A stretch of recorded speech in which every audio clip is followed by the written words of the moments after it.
ফকির আর কুকুরের মধ্যে কি এমন কথা হয়েছিল, চলেন আজকে এই ভিডিওর মাধ্যমে আপনাদেরকে জানানোর চেষ্টা করব। আশা করি পুরো ভিডিওটা আমার সাথে থাকবেন। তো এক ফকির কুকুরকে দাঁড় করিয়ে বলল, তোমার তিনটা কাজ আমার একেবারেই ভালো লাগে না।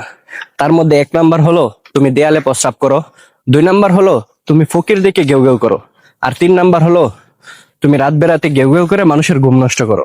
আপনারা শুনে খুশি হবেন যে কুকুর এই তিনটা প্রশ্নেরই সুন্দরভাবে উত্তর দিয়েছিল।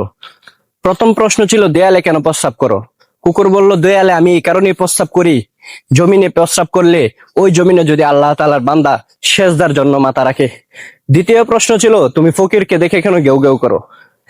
ফকিরকে দেখে এই জন্যই গেউ গেউ করি, ফকির কেন মানুষের কাছে চায়, আল্লাহর কাছে না চেয়ে। তিন নাম্বার প্রশ্ন হলো যে তুমি রাত বেরাতে কেন গেউ গেউ করো। রাত বেরাতে এই কারণেই গেউ গেউ করে মানুষ গুনাহ করে নিশ্চিন্তে ঘুমিয়ে যায়, আল্লাহ তাআলার কাছে ক্ষমা কখন চাইবে।